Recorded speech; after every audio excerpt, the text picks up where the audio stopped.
Minha saudação a todos, sejam muito bem-vindos ao Canal Médico. Hoje o Canal Médico tem a honra de receber um grande professor ligado à cirurgia cardiovascular. Trata-se do professor João de Deus Brito. O professor João de Deus Brito é professor doutor da Universidade Federal do Rio de Janeiro, membro titular da Academia de Medicina do Rio de Janeiro e membro emérito da Academia Brasileira de Cirurgia Cardiovascular. Grande experiência em cirurgia cardiovascular, trouxe para nós técnicas novas, resultantes de seus estágios fora do Brasil, e tem uma grande folha de serviço prestado ao progresso da medicina nacional. O professor Brito, como nós o chamamos, ele irá nos trazer e nos brindar com um título muito especial: Parada Cardiorrespiratória, Tratamento e Evolução. Isso nós tivemos recentemente um acidente num jogo de futebol que certamente vai se aplicar muito bem ao que nós estamos conversando. Professor Brito, muito obrigado por ter aceitado esse convite e, antecipadamente, obrigado por sua participação. Suas considerações iniciais. Bom, é uma honra imensa estar presente aqui e eu tenho o orgulho de pertencer à Academia de Medicina do Rio de Janeiro, a quem tive a oportunidade do presidente Torinho de ter me convidado para entrar na Academia de Medicina do Rio de Janeiro. E é com muito orgulho que eu estou aqui no Canal Médico. Muito obrigado por estar aqui, é uma honra e me sinto feliz e cheio de energia para continuar essa vida maravilhosa que nós recebemos do nosso Criador. Perfeitamente. Parada cardiorrespiratória, certamente, é um tema que permeia a nossa vida diária. Vocês, alguns dos senhores, irão testemunhar um indivíduo caminhando na rua e subitamente cair. Pode ser uma parada cardiorrespiratória. No campo de futebol, foram milhares de brasileiros que testemunharam aquela cena de um jogador de futebol, portanto um atleta, e um atleta de rendimento muito alto, porque eles têm um treinamento muito duro, passando mal no meio de campo e simplesmente caindo no gramado. E esse tema está presente no mundo inteiro, né? Essa condição, nós vamos encontrar elas em todos os continentes. E esse assunto, professor, é um assunto muito importante e gostaríamos que o senhor declinasse sobre ele. O coração humano bate nas 24 horas 100 mil vezes. 35 milhões em um ano. E um homem, aos 80 anos, já tem na sua história cerca de 2 bilhões e 700 milhões de batimentos cardíacos. E o coração é uma máquina biológica das mais perfeitas que nós conhecemos até hoje. E ele é um órgão, por incrível que pareça, independente do comando do sistema nervoso. Quando nós realizamos um transplante cardíaco, nós transplantamos um coração de outro paciente, mas não há nenhuma conexão neural com o corpo humano daquele recebedor do transplante cardíaco. Lembrando ainda que o coração do beija-flor, por exemplo, bate 1.200 vezes por minuto enquanto está voando. E quando entra em repouso, passa a bater apenas 65 vezes por minuto. Considerei importante trazer esse assunto para ser debatido, que é a parada cardiorrespiratória, diagnóstico e tratamento.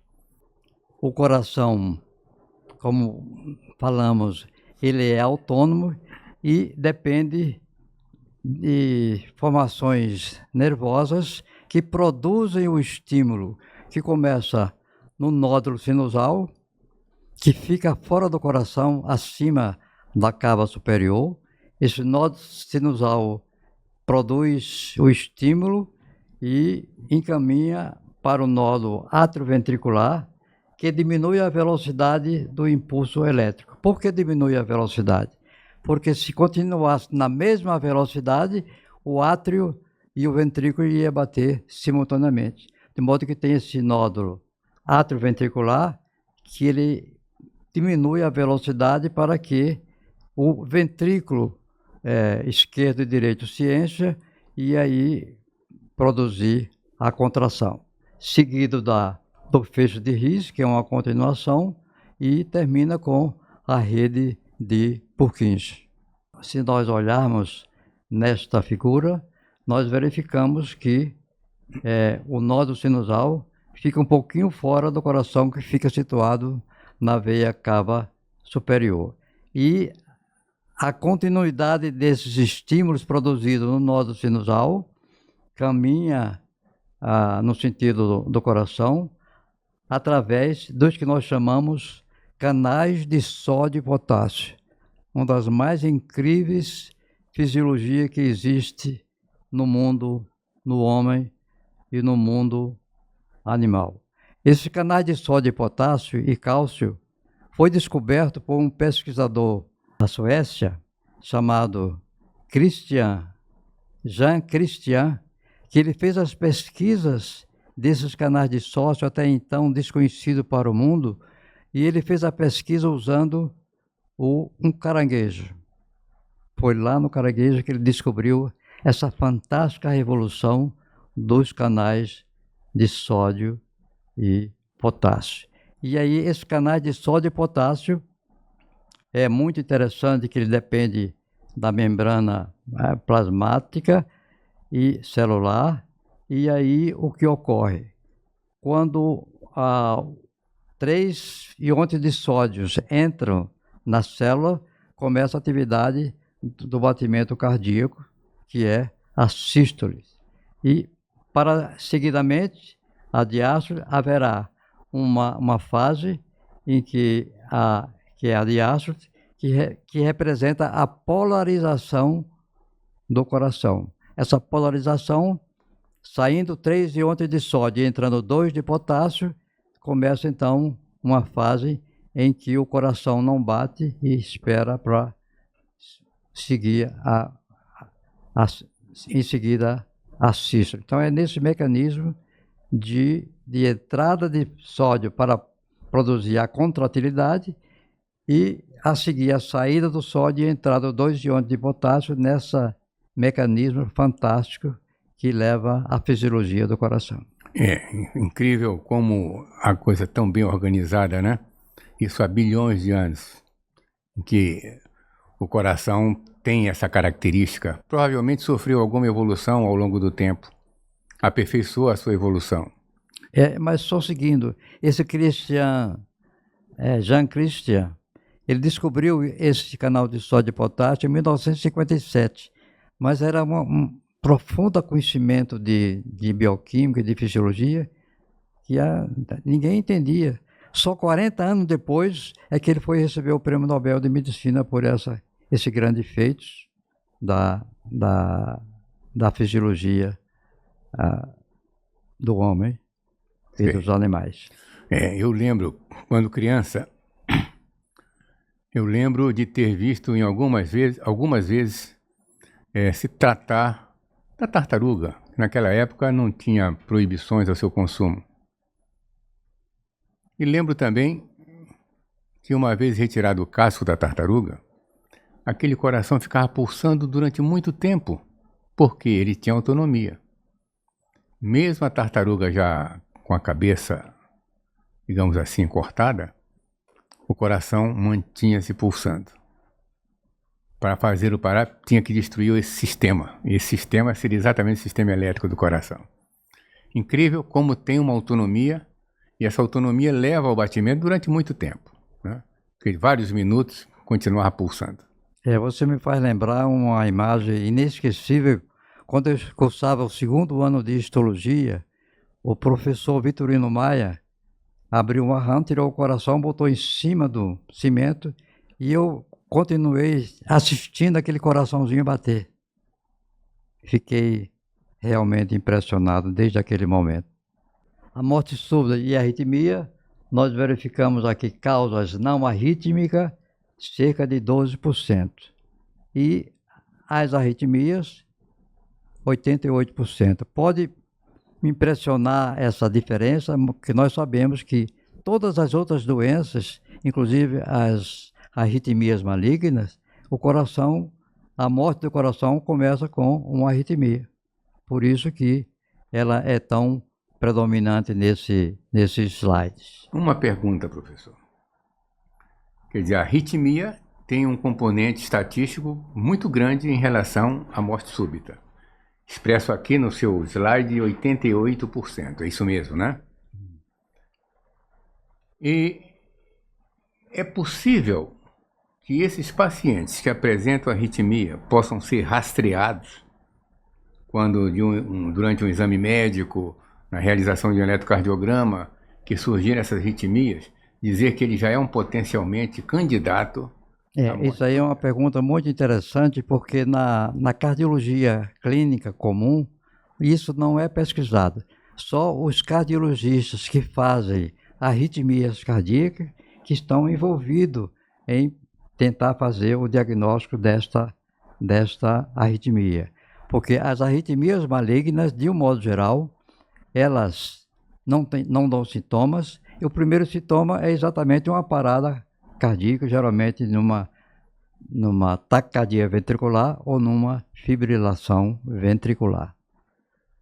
Era possível, nos exames de ingresso do atleta no clube de futebol, nos exames de rotina a qual eles estão se submetendo ou são submetidos, era possível já identificar algum sinal de arritmia que pudesse, no exercício de uma prática esportiva, comprometer eventualmente com a morte súbita?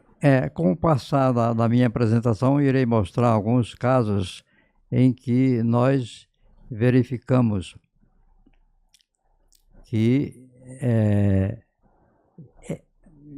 no caso específico de arritmias malignas, eles têm poucas alterações, por exemplo, no eletrocardiograma.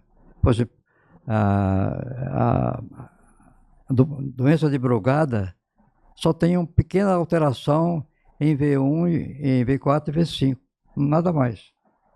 Mas se o cardiologista ele está envolvido nas arritmias cardíacas, ele pode, já com essa pequena alteração no eletro, ele diz, não, isso aqui tem uma arritmia grave que tem que ser tratada, e o tratamento de algumas é você fazer ablação, e outras só existe um recurso que é o implante de um desfibrilador implantável no coração, para quando o paciente estiver diante de uma taquicardia ventricular ou fibrilação ventricular, esse desfibrilador vai dar um choque, e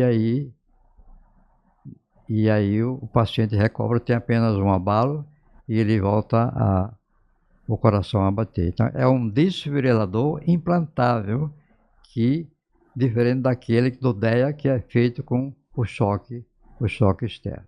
Sim. E aí, além da síndrome de Brugada, nós temos também a doença de Wolff-Parkinson-White, que é uma arritmia que é congênita, não é tanto Brugada como Wolff-Parkinson-White, não é adquirida, a pessoa já nasce com ela e tem que ser diagnosticada e tratada de acordo com o que for necessário. Aqui, lembrando o que eu falei, as arritmias malignas é QT longo, QT curto, síndrome de Brugada, estenose hipertrófica, QT, e os valores variam de 450 a 460, 450 no homem, 460 milissegundos na mulher. E aí, a outra anomalia é a síndrome de Wolff-Parkinson-White, que eu tenho um caso a relatar, e a dispersão do intervalo QT, que representa a diferença entre o maior e menor intervalo. O diagnóstico da parada cardíaca, o paciente não respira, não há movimentos, não atende à solicitação verbal e, se tocado, não responde. Raramente pode apresentar um estado convulsivo, mas é muito raro quando a doença primária é uma arritmia. A ausência de pulsos femorais, carotídeos, axilares. A ausência de batimentos cardíacos, palidez, cianose. Pode haver movimento respiratório das vias aéreas e, nesse caso, é devido a um processo obstrutivo, uma parada devido à hipóxia. E aí tem que ser tratado. Eu tenho um relato de um caso semelhante. Não passe ainda não. Não passe seu slide. Porque o que está projetado é muito interessante. Esse canal, ele é assistido por médicos especialistas e não especialistas. É atendido por estudantes de medicina. Chega até ele enfermeiros, assistente social que assistem e têm acesso a esse canal. Por isso, esses dados que estão aí expressos são muito interessantes, porque se você vê um homem andando e caindo na rua, você é capaz de saber se está respirando ou não, né? Qualquer um cidadão pode ver que ele não está respirando. Isso é possível. A solicitação verbal não responde. Se estimulado com um toque, batida no rosto, ele não vai responder também. E esses dados permitem que um transeunte comum, que não tem informação médica, possa prontamente chamar o socorro especializado, né? Porque ausência de pulso. Os pulsos, ele fala em femoral, carotídeo, axilar. E o pulso, aqui da região do punho, ele não inclui? Então também. Estão incluídos? Pega o pulso da radial e cubital também. Ok. Bom, então, eu acho que a coisa mais, por exemplo, comum e evidente quando o indivíduo tem um mal súbito, não atende a solicitação verbal se tocado. Se tocar também não responde. A não respiração, a ausência de movimentos. Eu penso que com isso aí já dá para formular alguma ideia. O que você acha? Perfeito, Porque outro tipo de condição clínica é diferente dessa aqui, de uma parada cardíaca cardiorrespiratória. Que quando o coração para, depois de um certo tempo, o paciente entra em cianose e ele para de respirar também. E fica inconsciente. Isso significa dizer que entre a detecção do problema, você tem poucos minutos para agir. Isso é importante, que nós abordamos a parada cardiorrespiratória intra-hospitalar, que é um ramo muito interessante já. Os pacientes já estão na unidade de tratamento intensivo e tem a parada cardiorrespiratória que ocorre out-hospital, ou seja, fora do hospital, que acontece na rua ou pode acontecer também na própria residência. Eu acredito que o senhor deverá falar sobre como se conduzir mais na frente. Mas vamos fixar esses dados aí, porque o que fazer quando, diante de um quadro dessa natureza, o cidadão comum que contribuição ele pode dar? E voltando àquela pergunta que você me fez, muito inteligente, por que você não pega pulso radial e cubital? Porque eles são mais difíceis de na hora você pegar. Você vai ficar na dúvida. Enquanto que a femoral, você vai ver, vai ter maior facilidade de fazer a palpação e saber se está batendo ou se não está batendo. Perfeitamente. Então, nesse slide nós vemos os tipos de parada cardíaca. A taquicardia ventricular, na parte de cima. Você vê que tem uma morfologia harmônica. Enquanto que na fibrilação ventricular, o coração já está, praticamente não tem uma morfologia que nem se compara com o QRS do eletrocardiograma. O QT longo é uma canalopatia hereditária, pode ser adquirida, e que o paciente tem pode ter uma parada cardíaca, e aí a única maneira de tratar esse QT longo, trata a parada cardíaca e depois indica o implante de um desfibrilador implantável nesse paciente. O DEA, ele tem dois tipos. Tem o DEA monofásico, que não se usa mais, aparece nesse slide apenas para mostrar, porque a quantidade de energia é muito grande.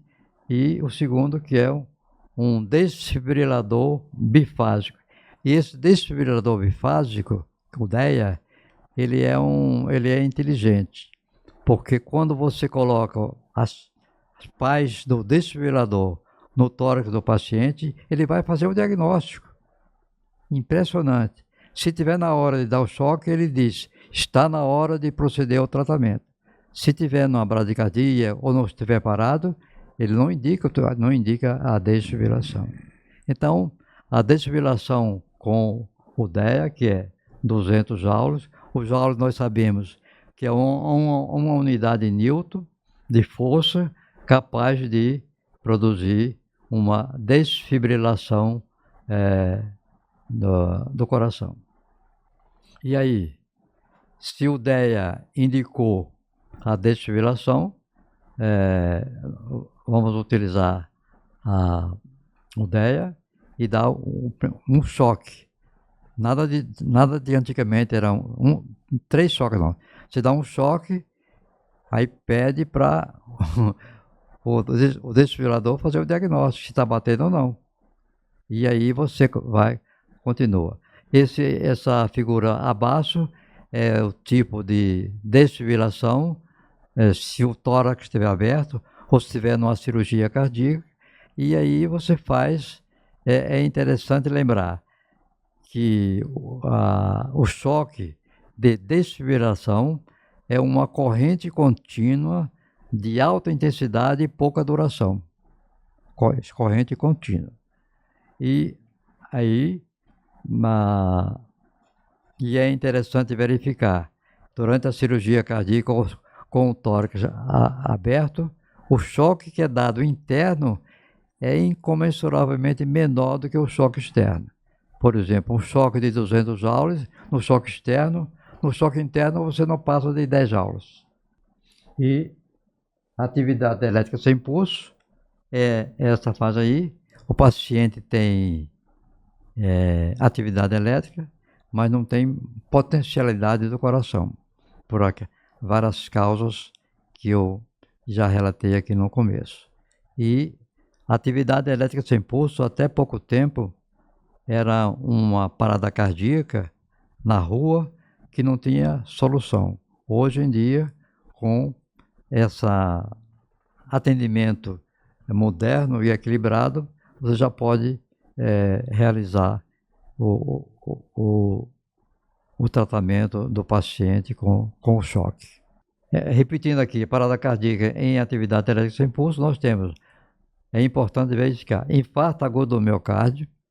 Ele tem um infarto, que nos Estados Unidos é 1 milhão de infartos a cada ano, ocorre lá, com a mortalidade altíssima e embolia pulmonar maciça, choque hipovolêmico, tamponamento cardíaco, acidose metabólica, pneumotórico hipertensivo, hiper ou hipocalemia e intoxicação por drogas ou hipóxia.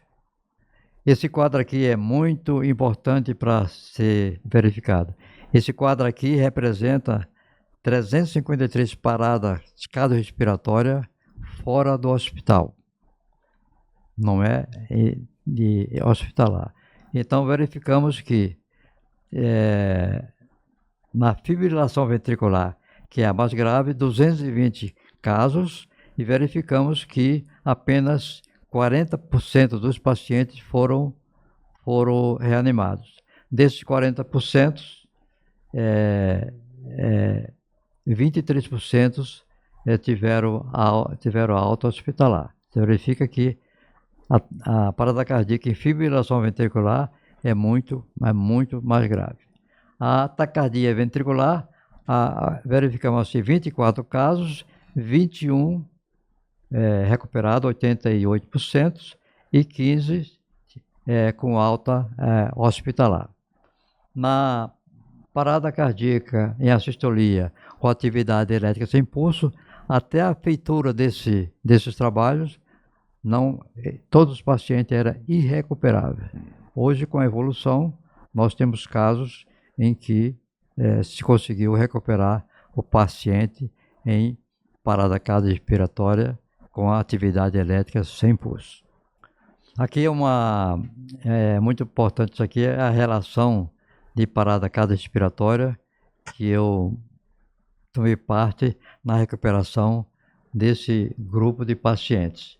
O desse aqui mais importante o primeiro aí, a menina de 6 anos, que estava na sala de cirurgia cardíaca. Na hora da intubação, a anestesista não conseguiu intubar e eu fui lá e fiz as compressões torácicas e aí recuperamos o paciente. O segundo caso é um caso muito interessante, que é de um paciente de 10 anos que foi atendido durante o meu plantão no Hospital Carlos Chagas, em que o paciente se apresentou com um traumatismo tóraco-abdominal, gravíssimo. Essa criança de 10 anos, ela estava em coma, inconsciente, hipotensa, e no momento nós procedimos os primeiros socorros, que é confirmar o diagnóstico, né? E acesso venoso, dissequei uma veia femoral, coloquei um equipo lá, classificação no grupo sanguíneo, e aí você está habilitado a começar o tratamento do paciente. Faz a classificação no grupo sanguíneo e começa a repor com soro. Quando chega o sangue já classificado, você começa a fazer a reposição volêmica, traduzindo que o paciente está com um choque em parada cardiorrespiratória sem pulso, devido ao trauma e a uma hipovolemia. Esse paciente, como tinha tido trauma torácico, pediu o raio-x do tórax e a seguir subi e mandei internar no CTI, que eu ia drenar o hemitórax esquerdo dele. E aí, ao chegar no CTI, o anestesista estava intubando que ele tinha feito parada cardiorrespiratória. E aí, num paciente com trauma tóraco-abdominal, não se pode fazer massagem cardíaca. A minha atitude foi de imediatamente fazer uma via de acesso, uma incisão no quinto espaço intercostal, com acesso à cavidade pleural esquerda, e iniciei a massagem cardíaca desse paciente e solicitei que outros ajudantes começassem a fazer a reposição volêmica. Verifiquei que não havia lesão no coração, mas que o pulmão esquerdo estava completamente destruído no lobo inferior esquerdo. Aí então, fiz as massagens cardíacas. Interessante que eu senti a sensação, o que é uma parada cardiorrespiratória em atividade elétrica sem pulso. Nessa criança, o coração batia, mas com uma bradicardia muito intensa. E aí fiz a massagem cardíaca, recuperei com a reposição volêmica e transferi o paciente para a sala de cirurgia e realizei uma pneumectomia, quer dizer, uma lobectomia inferior esquerda. Tirei o lobo inferior esquerdo. Eu já tinha feito residência de cirurgia torácica, eu saberia fazer uma lobectomia. Se eu não soubesse fazer, eu ia ter que botar uma pinça lá no pulmão e remover o paciente para fazer a cirurgia. Mas como eu estava habilitado, eu fiz a lobectomia inferior esquerda. E quando eu fiz a revisão da parada cardíaca, verifiquei que ele teve nova hipotensão. Pensei, ele está sangrando mais em algum lugar. Só podia ser o baço. Fiz peguei uma seringa de vermelha e aspirei sangue do abdômen e veio sangue. Então prolonguei a incisão e verifiquei que havia ruptura do baço. Fiz a esplenectomia e a partir daí, então, nós recuperamos esse paciente. Uma atitude, de certo modo. Esse é o paciente de 10 anos, há 42 anos, é um paciente em hospital. Esse é um caso interessantíssimo. Eu estava de plantão no hospital Carlos Chagas, durante o carnaval. Foi trazido um homem inconsciente por 3 pessoas. Eu perguntei o que aconteceu. Ele falou, ele estava jantando, caiu e está aqui agora. Fiz logo o diagnóstico, que era uma obstrução, da traqueia por alguma coisa que ele deglutiu. Então, nesse caso, não é fazer massagem cardíaca. Esse caso é tratar o paciente, ele tem uma obstrução da traqueia. Então fiz uma traqueostomia e quando eu quis colocar a cana não entrou. Então botei o dedo e notei que tinha um volume lá atrás da traqueia. E então eu empurrei e de repente saiu na boca do paciente um pedaço de carne que cerca de 30 gramas que ele tinha deglutido e tinha entrado em parada cardíaca por hipóxia.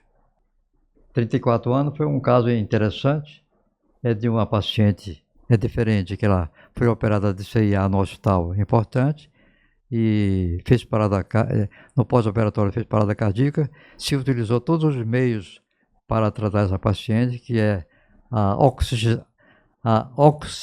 ECMO, que é oxigenação com oxigenador de membrana, e aí foi colocado também um balão de contrapulsação intraórtica e se verificou que com isso era uma parada hospitalar. Ela ficou vários dias com lesão pequena cerebral, mas depois teve alta. Esse de 80 anos é um paciente que chega no hospital, nesse caso do Hospital da Lagoa, em que ele com apendicite aguda. Aí um colega falou, vamos fazer uma penicilina biosintética? Vamos. Começou a fazer a penicilina e ele fez uma parada cardiorrespiratória por alergia. Fomos lá, massagem cardíaca, entubamos, recuperamos, e aí, quando ele acordou, muito importante lembrar que quando você faz a recuperação de uma parada cardíaca e o paciente acorda, significa que você chegou na hora certa. Você chegou na hora que não houve lesão cerebral e o paciente vai respirar espontaneamente. Nesse paciente nós fizemos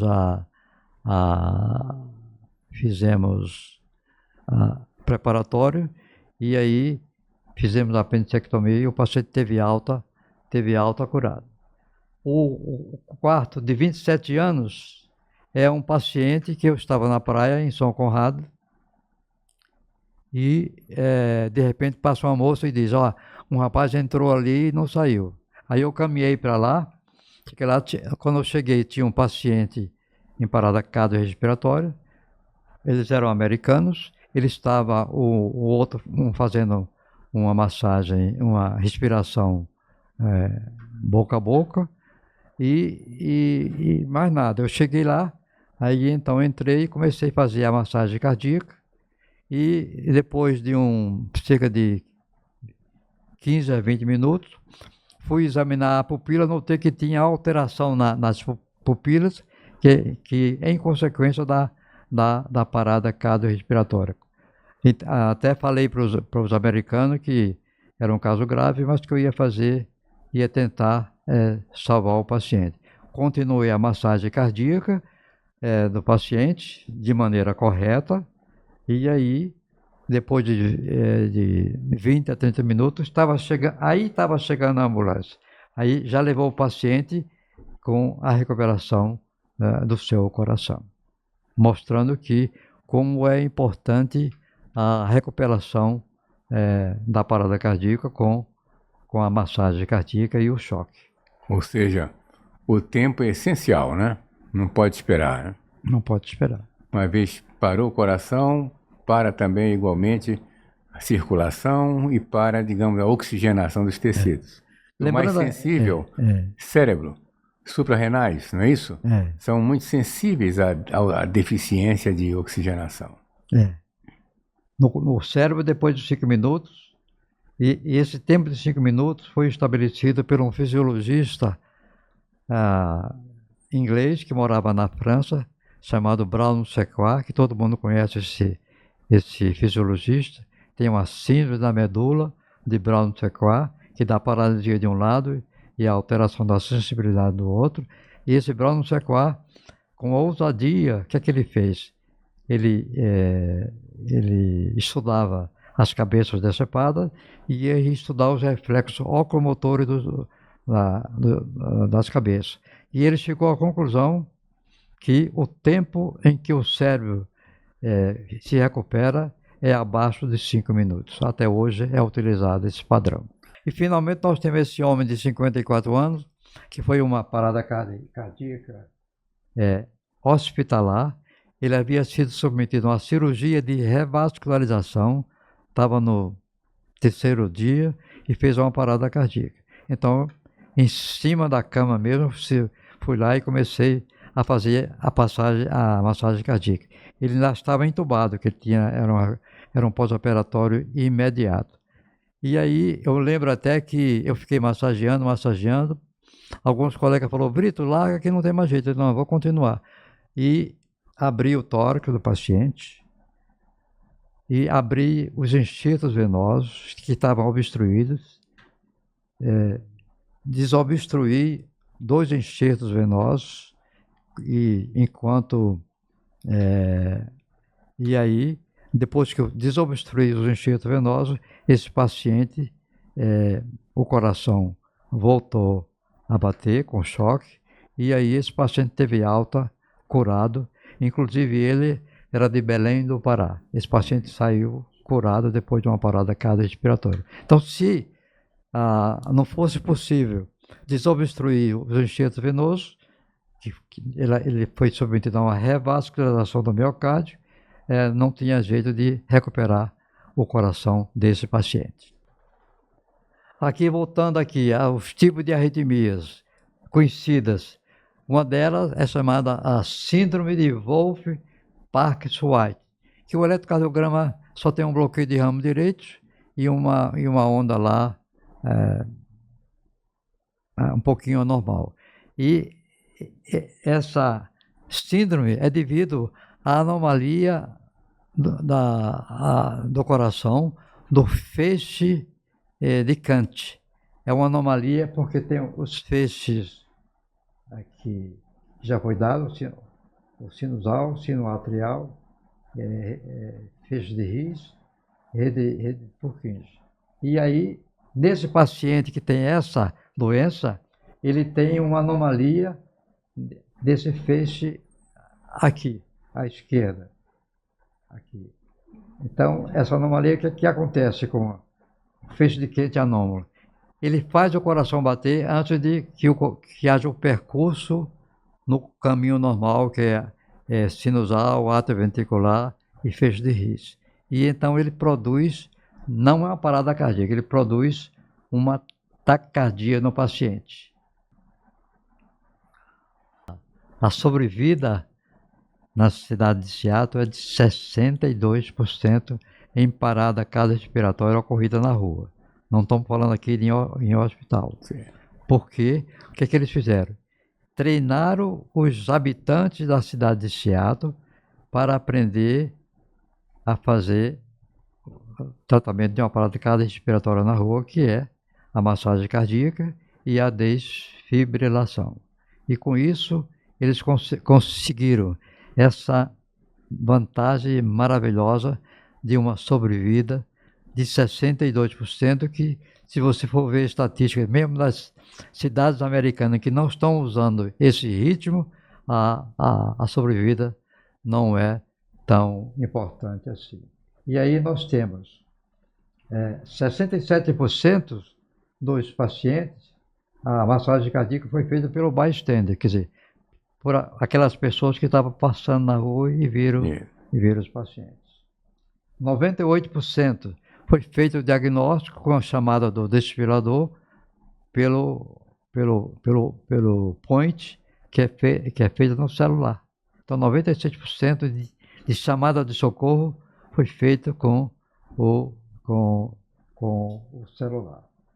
E o life support foi de 5.3, e se verificamos que na cidade de Seattle tem essa capacidade de recuperar o paciente com uma sobrevida bem superior às cidades americanas e em qualquer outra parte do mundo.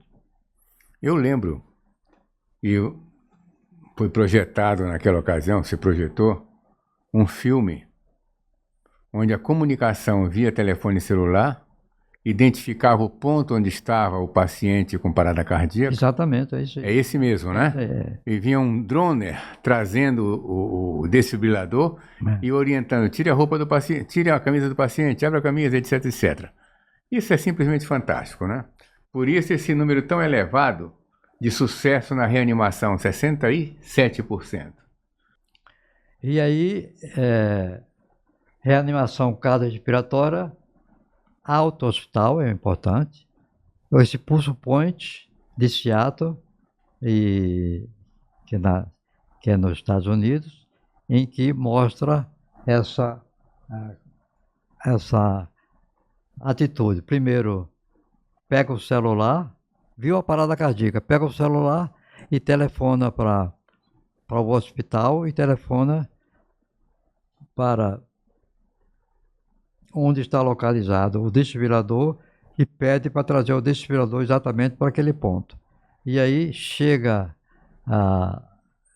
logo depois do desfibrilador, o bystander começa a recuperação com massagem cardíaca, e aí já chegou o desfibrilador, e aí repete aquilo que nós falamos. O desfibrilador, ao colocar a paz, ele faz o diagnóstico se está em parada cardíaca, e se tiver em fibrilação ventricular, taquicardia ventricular, aí você dá o choque. Porque se tiver em parada cardíaca em atividade elétrica sem pulso, não adianta dar choque, porque você não vai recuperar o paciente, porque você não está tratando a causa da parada cardíaca. E aí dá o choque.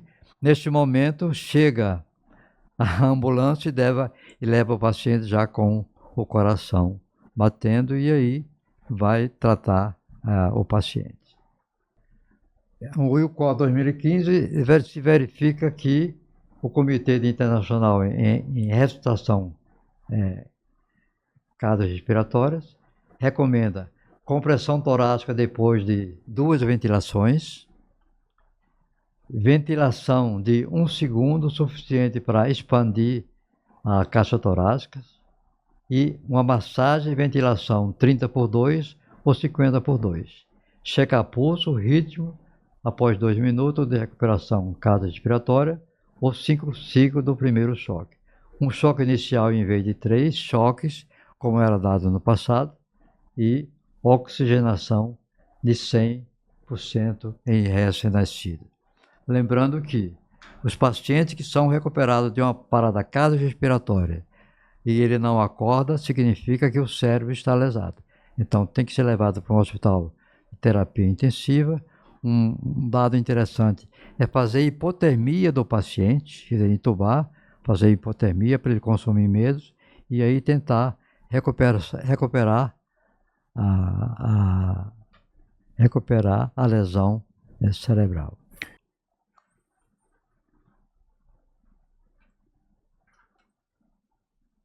Para tudo existe uma estação e um tempo para cada proposta com o céu. É isso que tinha a falar.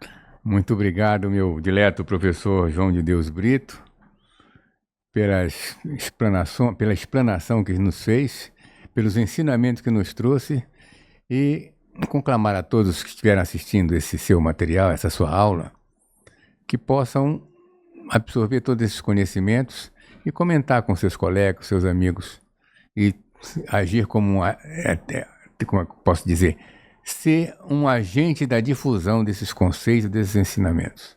Portanto, compartilhe tudo que você ouviu hoje. Muito obrigado, professor, por sua participação. Muito obrigado a você, caro Torinho, e esse grupo competente e maravilhoso que constitui o canal médico. Muito obrigado.